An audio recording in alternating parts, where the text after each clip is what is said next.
인생에 있어서 선택이라고 하는 것은 참으로 중요합니다. 우리가 어떤 선택을 하느냐라는 것에 따라서 우리의 삶이 좀 힘들어질 수도 있고 또 아니면 그 길이 좀 평안한 길로 갈 수도 있어요. 물론 일부러 고난과 힘든 그러한 길을 알면서도 그 길의 끝이 더 좋은 미래다, 더 좋은 길이다 라는 생각을 하게 되면 그 더 좋은 미래를 꿈꾸면서 좀 힘든 선택을 하는 경우도 있죠.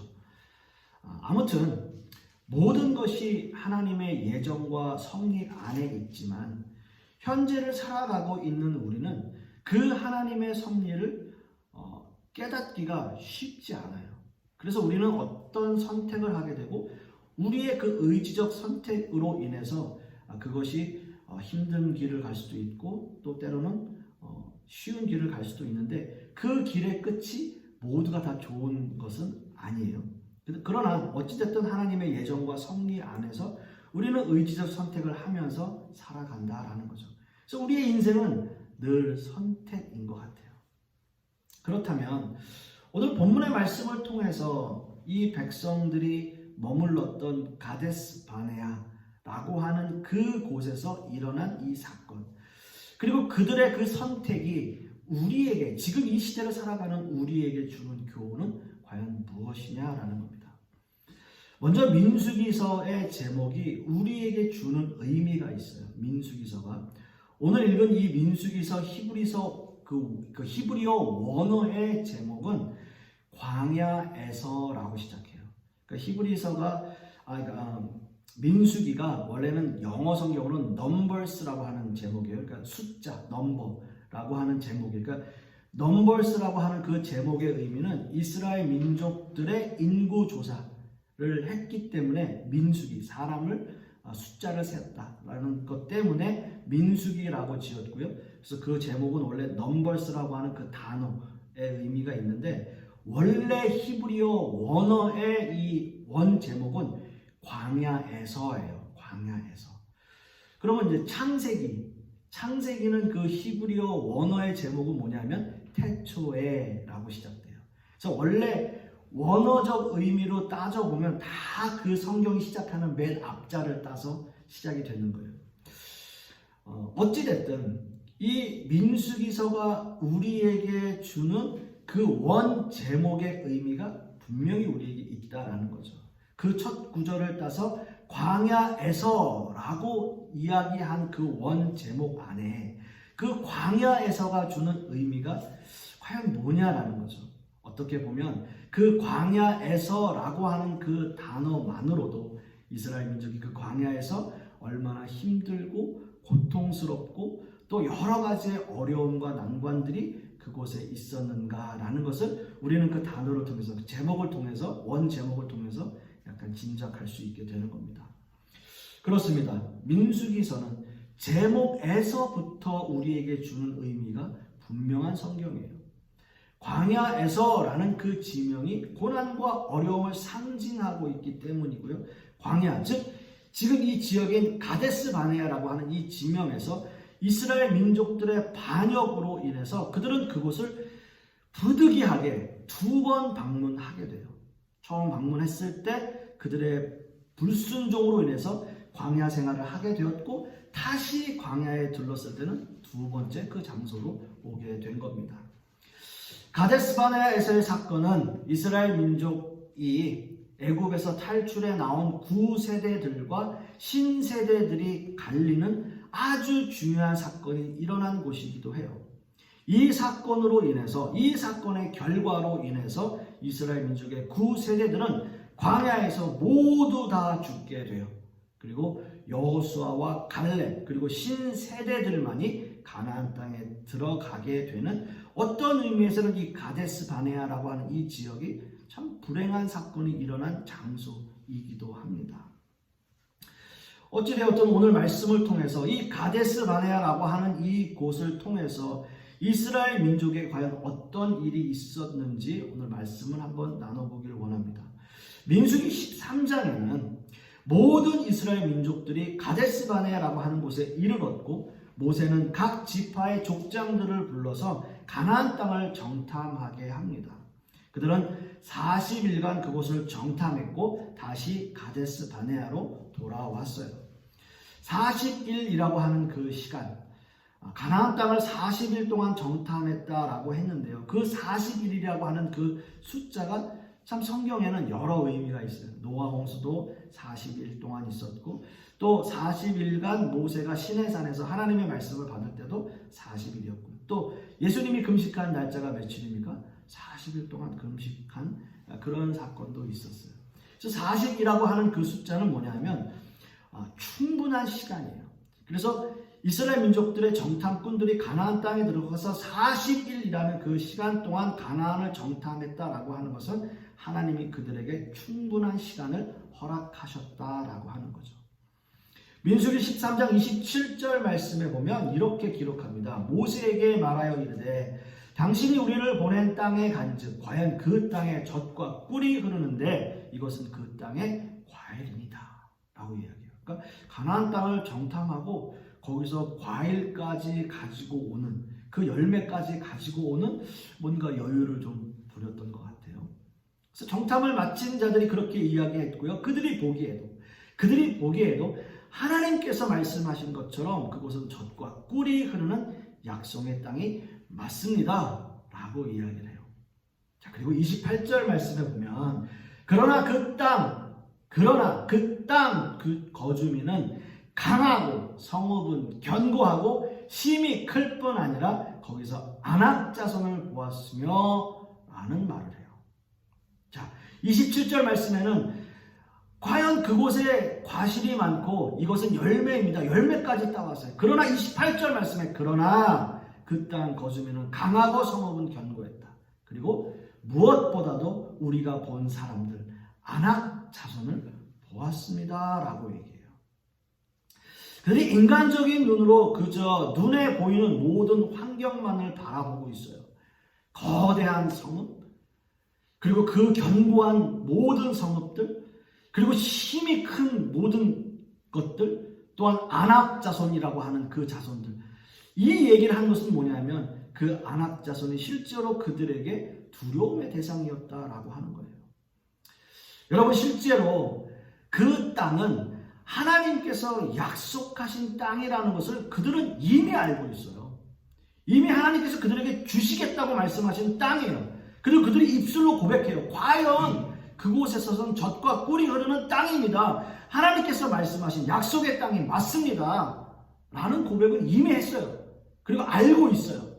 그 전부터 들어왔어요. 그러나 그들이 현실을 바라봤을 때는 도저히 들어갈 수 없는 거대한 성읍이었다라는 거예요.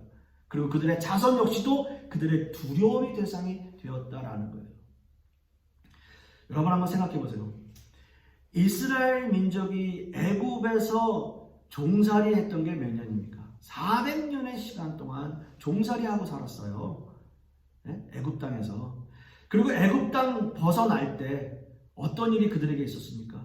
수없이 많은 기적들이 일어났어요. 10가지 재앙을 통해서 하나님의 그 초월적인 능력을 보고 그 기적들을 경험했음에도 불구하고 그리고 홍해를 마른 땅같이 건넜고요. 마라의 쓴물이 마실 수 있는 물로 변했어요. 그 사막 한가운데서 메추라기와 만나를 먹으며 지내고 있었어요. 낮에는 구름기둥, 밤에는 불기둥으로 그 이스라엘 민족들을 인도하고 보호해 주신 그 하나님이세요. 그 기적과 은혜를 경험하고 있음에도 불구하고 결국 그들이 현실적으로 바라봤을 때는 여기는 안 될 것 같아요. 여기는 두려움이 대상이에요. 여기는 너무 큰 성읍이 있어요. 저 자손들 한번 보세요. 저 아낙 자손들 거대한 민족입니다. 너무 두려워요. 라는 이야기를 해요. 사랑하는 성도 여러분, 우리가 현실을 바라보면 때로는 우리가 절망할 수밖에 없을 때가 있어요. 현실은 너무 냉혹하고 냉정해요. 현실은 우리를 가만 놔두지 않아요. 그래서 우리는 날마다 하나님의 은혜를 간구하는지도 몰라요. 그래서 간구하는 것 같아요. 그나마 하나님의 은혜가 있으니까 우리가 하루하루를 살아갈 수밖에 없는 거예요. 우리가 기도하지 않으면, 우리가 하나님 앞에 매달리지 않으면 우리는 이 현실을 살아가는 게 결코 쉽지 않아요. 현실의 어려움보다 하나님이 주시는 은혜를 바라볼 수 있는 저와 여러분들이 되실 수 있기를 바랍니다. 10명의 정탐꾼들은 이제 가나안 땅을 그들이 정복할 수 없습니다 라고 단정지어요. 13장 31절 말씀에 보면 그와 함께 올라갔던 사람들은 이르되 우리는 능히 올라가서 그 백성을 치지 못하리라. 그들은 우리보다 강하니라 라고 얘기해요. 그리고 32절 말씀에도 이스라엘 자손 앞에서 그 정탐한 땅을 악평하여 이르되 라고 말해요. 악평을 해요. 우리가 올라갈 수 없습니다 라고 단정하고 그러고 악평을 해요. 조금 전까지만 해도 뭐라고 그랬습니까? 젖과 꿀이 흐르었답니다. 우리가 거기서 이 열매를 가져왔습니다. 근데 바로 말을 바꿔요. 말을 바로 바꿔요. 그들의 두려움이 생긴 거예요. 이 땅 우리가 못 들어갑니다. 악평을 해요. 악평. 아낙자손 이야기를 하고, 실제로 아낙자손은 굉장히 덩치가 크고 힘이 센 장사들이 많았던 자손들이에요. 아낙자손은 그런 자손들이에요. 아낙자손은요 네피림의 후손들이고요. 네피림이라고 하는 그 말은 거인이라는 뜻을 가지고 있습니다. 그러니까 여러분께서 너무나 잘 아시는 다윗과 골리앗에서 그 골리앗이 아낙자손이에요. 그러니까 뭐 우리가 흔히 이렇게 만화 같은 거나 이렇게 성경 뭐 이렇게 어린아이들 그런 거 보면은 그 다윗 요만하게 그려놓고 막 골리앗은 이만하게 그려놓잖아요. 뭐 실제로 그만큼 차이가 났는지는 모르겠지만 거의 키가 한 2m 80 정도, 3m 가까이 되는 그러한 거대한 그 사람이었다. 그런 자손들이었다. 그러니까 이스라엘 민족들이 자신들을 봤을 때는 뭘로 느꼈어요? 메뚜기처럼 느끼는 거예요. 메뚜기. 그러면 하나님을 의지한다면 두려울 것이 없다 이거죠. 실제로 여호수아 14장 말씀을 보시면 갈렙이 아낙 자손을 물리치고 쫓아내는 장면이 나오고 있어요. 그리고 두려운 존재라도 하나님이 함께 하신 갈렙은 넉넉히 이기는 은혜를 경험했던 겁니다. 이 백성의 원망과 불평은 도를 넘어서게 됩니다. 우리가 오늘 함께 읽은 14장 1절은 모든 이스라엘 민족들이 밤새도록 통곡하는 장면이 나와요. 급기야 그들은 3절 4절 말씀에 어찌하여 우리 여호와가 우리를 그 땅으로 인도하여 칼에 쓰러지게 하려 하는가? 우리 처자가 사로잡히니 애국으로 돌아가는 것이 낫지 아니하랴. 이에 서로 말하되 우리가 한 지휘관을 세우고 애국으로 돌아가자 하매 라는 말을 해요. 여러분 보세요. 이제는 젖과 꿀이 흐르는 가나안을 버리고 애국으로 다시 돌아가자라고 이야기해요. 여러분 한번 가만히 생각해 보세요. 하나님 편에서는 어땠을까요? 하나님 편에서 이 백성의 이 말이 여러분 어떻게 들렸을까요? 어이가 없죠. 어이가 없어요. 이스라엘 민족을 가나안으로 젖과 꿀이 흐르는 약속의 땅으로 인도하길 원하시는 하나님께 다시 우리가 애국으로 돌아가는 것이 낫지 않느냐. 하나님 앞에 불순종, 엄청난 죄악의 길을 가고 있는 거예요. 민수기 11장의 사건에서 이스라엘 민족은 또다시 애굽을 회상하는 장면이 나와요. 그 전에도 이스라엘 민족들은 하나님께서 광야에서 내려주시는 만나로 식사를 대신하고 있었어요. 그 광야의 땅에서 그 만나를 먹을 수 있는 것 자체로도 엄청난 기적인데도 그들은 하나님을 원망해요. 민수기 11장 5절 말씀에도 참 재밌는 게요. 우리가 애굽에 있을 때에는 값없이 생선과 오이와 참외와 부추와 파와 마늘을 먹는 것이 생각나거든요. 값없이 먹었어요. 노동했잖아요. 노예였잖아요. 노동하고 받은 거예요. 생선, 오이, 참외, 부추 자기들이 노동하고 먹은 거예요. 값없이 먹은 거 아니에요. 근데 값없이 먹었다고 이야기해요. 뭘 그렇게 잘 먹었겠어요. 마늘 먹은 것도 기억난다고 해요. 마늘. 어이가 없는 거예요. 어이가 없어요. 이스라엘 민족들은요. 어려움을 당할 때마다 과거에 집착하고 있어요. 과거를 들먹이고 있어요. 과연 하나님이 좋아하셨을까요? 그렇지 않으셨을 거예요. 이렇게 불평하고 부정적인 생각만 하는 그들은 여호수아와 갈렙을 제외한 10명의 정탐꾼들, 그들이 보기에는 그 땅을 정복할 수 없다고 단정지어요. 10명의 정탐꾼들은 그렇게 이야기하는 거예요. 그들은 하나님의 시각에서 바라보는 것이 아니고, 하나님의 말씀을 의지하는 것이 아니고, 하나님께서 주시는 그 믿음으로 나아간 것이 아니고, 인간적인 눈으로 바라본 환경만, 그저 인간적인 눈으로 바라본 그 모든 것들만 보고 포기하는 거예요. 그리고 그렇게 어렵게 400년 가까이 종살이 하고 했던 그 애국으로 돌아가고 싶어 하는 거예요. 마치 자신의 과거는 좋았던 것처럼. 아니잖아요. 그들의 과거가 좋았던 게 아니잖아요. 근데 그렇게 얘기해요. 여러분, 사람들은 그래요. 현실에 갑작스럽게 어려움을 당하면 과거에 그렇게 좋았던 것도 아닌데 과거를 이야기해요. 아, 그때 괜찮았는데. 아, 이거 하지 말걸. 이스라엘 민족들에게 남은 건 뭘까요? 이스라엘 민족들에게 남은 건 하나님의 진노밖에 없어요. 민수기 14장 27절 말씀은 상당히 강한 어조로 이야기를 합니다. 나를 원망하는 이 악한 회중에게 내가 어느 때까지 참으랴. 그리고 29절 30절 말씀에도 너희 시체가 이 광야에 엎드러질 것이라. 너희 중에서 20세 이상으로 계수된 자 곧 나를 원망한 자 전부가 여분네의 아들 갈렙과 눈의 아들 여호수아 외에는 내가 맹세하여 너희에게 살게 하리라 한 땅에 결단코 들어가지 못하리라. 하나님이 진노를 드러내시는 거죠. 하나님께서는 그들이 40일 동안을 정탐한 하루를 1년으로 계산하셔서 40년을 광야에서 방황하게 하신 거예요. 그리고 드디어 40년의 방황을 마친 이스라엘 민족은 다시 가데스 바네아로 돌아옵니다. 사랑하는 성도 여러분, 우리는 인생을 살면서 수없이 많은 가데스 바네아를 경험하게 될 거예요. 그리고 경험하고 있고 경험해 왔습니다. 우리의 잘못된 선택으로 광야 같은 세월을 보내기도 하고요. 광야에서 우리는 끝없이 하나님께 불평하고 불만을 토로할 때가 있어요. 그리고 때로는 과거를 회상해요. 아, 그때는 너무 좋았는데. 사실 좋은 것도 아니었는데. 인간적인 눈으로 바라보았던 우리는 결국 어려움을 당하게 되는 거예요. 이런 방황의 끝에는 우리는 다시 불순종의 자리로 돌아가는 거죠. 계속 반복되는 거예요. 또다시 선택의 기로에 서게 되고요. 어찌 보면 우리의 인생은 가데스 바네아의 연속이라고 해도 과언은 아닐 겁니다. 그렇습니다. 이스라엘 민족들은 자신들이 바라본 그 답답하고 어둡고 어려운 상황들만을 이야기했어요. 그 높은 성경, 견고한 성경, 그리고 거대한 민족인 아낙 자손들, 네피림의 후예들, 도저히 갈 수가 없는 거예요. 도저히 볼 수도 없는 거예요.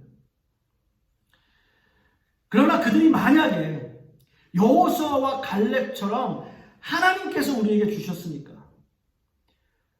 애굽에서 우리를 인도해 내신 그 하나님의 약속을 그들이 붙들고, 그렇습니다. 우리가 현실적인 눈으로 봤을 때는 우리가 이것을 벗어날 수 없지만, 우리가 이것을 이겨낼 수 없을 것 같지만, 하나님께서 우리와 함께 하시면, 하나님께서 우리를 붙들어 주시면 하나님께서 해주시겠죠. 그럼 여러분 어떻게 됐을까요? 여러분, 마지막 우리는 여호수아와 갈렙의 이야기를 들어볼 필요가 있습니다. 그들은 어떻게 담대하게 그 땅을 정복할 수 있었을까요? 민수기 13장 30절 말씀에 갈렙이 모세 앞에서 백성을 조용하게 하고 이르되 우리가 곧 올라가서 그 땅을 취하자. 능히 이기리라 하나. 그렇습니다, 여러분. 갈렙은 능히 이긴다고 이야기해요. 능히 이긴다고 이야기하고 한순간도 주저하지 않았어요. 아니, 하나님이 주신다고 했는데, 하나님이 약속하셨는데 당연히 이기고도 남지. 여호수아와 갈렙은 백성들의 통곡에 그들의 옷을 찢어요. 그 땅은 하나님께서 약속하신 땅입니다. 하나님께서 주신다고 말씀하신 땅입니다. 오히려 막 분해해요.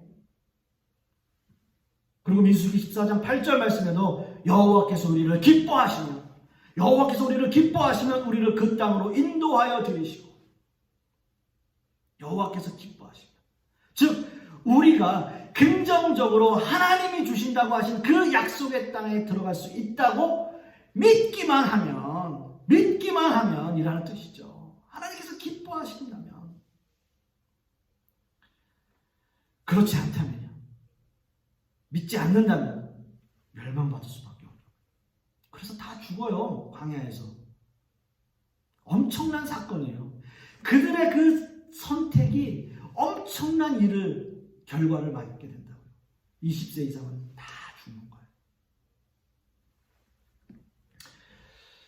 여러분, 기독교라고 하는 이 신앙에서 참 우리에게 있어서 중요한 것은 중간지대가 없다는 거예요.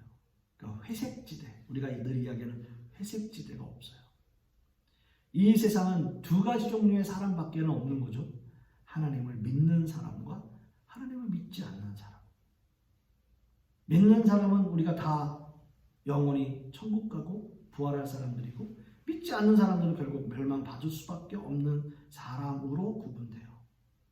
이 온 세상은. 오늘 본문의 말씀도 마찬가지입니다. 하나님의 말씀을 믿고 약속의 땅을 얻은 사람들과 그 말씀을 믿지 못해서 결국 광야에서 죽을 수밖에 없는 사람들로 나뉘게 된 겁니다. 따라서 여호수아는 바로 오늘 본문으로 읽은 9절의 말씀을 이야기합니다. 그렇기 때문에 여호와를 거역하지 말라라는 거예요. 그리고 그 백성들을 두려워하지도 말라. 그래서 아주 유명한 말을 해요. 그들은 우리의 먹이라. 그러니까 밥이라는 거예요. 밥 먹는 것처럼 쉽다는 거예요. 여호수아가 한 말이에요. 매일 밥 먹는 것 같이 이거 너무나 쉬운 일입니다. 수월한 일입니다. 왜요? 하나님께서 함께 하시니까. 하나님께서 약속하셨으니까요. 말씀을 맺습니다. 우리는 똑같은 것을 보고 12명 가운데 10명은 부정적인 이야기를 하고 나머지 2명은 긍정적인 이야기를 하는 이 장면을 보았습니다. 민주주의의 방법 중 다수결의 원칙이라는 게 있어요. 다수결의 원칙. 아마 이 정탐꾼, 12명의 정탐꾼 이야기를 지금의 방법, 민주주의의 방법대로 해서 다수결의 원칙으로 한다면 아마 여호수아와 갈렙이 졌을 거예요. 그렇잖아요. 다수결의 원칙으로 인해. 그런데 여러분, 그게 다 맞는 건 아니에요. 다 맞는 건 아니에요. 민주주의라고 하는 방법이 좋긴 하지만, 다수결의 원칙이라고 하는 것이 좋긴 하지만 다 맞는 건 아니에요. 때로는 한 사람의 울부짖음이, 때로는 한두 사람의 기도가 맞을 때도 있어요. 하나님의 방법은 이런 거예요. 모두가 다 아니라고, 모두가 다 안 된다고, 모두가 다 그건 할 수 없다고 했을 때 하나님께서 약속하셨고 하나님께서 나와 함께 하시기 때문에 믿습니다 라고 하는 믿음으로 나아가는 것도 너무나 중요한 일입니다. 우리는 인생에서 종종 가데스바네아를 만나죠. 아니요, 늘 만날 거예요. 늘 만나고 있고, 그 갈림길에서 우리가 고민하고 그 선택에 있어서 여러 가지 생각을 할 때가 있습니다. 여러분, 부정적인 생각보다는 긍정적인 생각으로 여러분 하나님을 바라보고 또 하나님께 의지하고 하나님의 관점으로 바라보며 그 모든 선택을 해나갈 수 있는 저와 여러분들이 되실 수 있기를 간절히 소망합니다. 기도하겠습니다.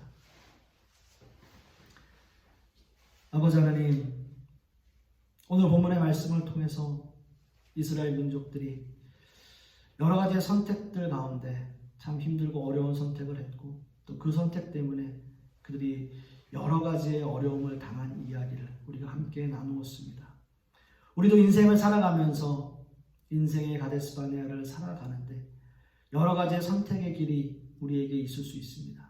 하나님, 우리가 긍정적인 생각하게 하여 주시옵시고 하나님을 믿고 의지하게 하여 주시옵시고 주님의 그 약속의 말씀을 붙잡고 나아가는 우리 모든 성도님들 될 수 있도록 주님께서 역사하여 주시옵소서. 이번 한 주간도 이 말씀 가운데 나아가게 하여 주시옵시고 말씀의 은혜 가운데 또 한 주간 살아갈 수 있도록 주님께서 역사하여 주시옵소서. 이 모든 말씀 우리 주 예수 그리스도의 이름으로 기도하옵고 이제는 우리 주 예수 그리스도의 은혜와 아버지 하나님의 극진하신 사랑과 성령님의 내주 교통하시니 오늘 말씀을 통해서 늘 긍정적인 생각과 또 하나님의 약속의 말씀을 믿고 의지하기를 소망하는 우리 하나님의 백성들 머리 위에 그 자녀들 위에 그 사업과 직장 위에 그리고 우리 풍요로운 교회 위에 이제로부터 영원토록 함께 있을지어다. 아멘.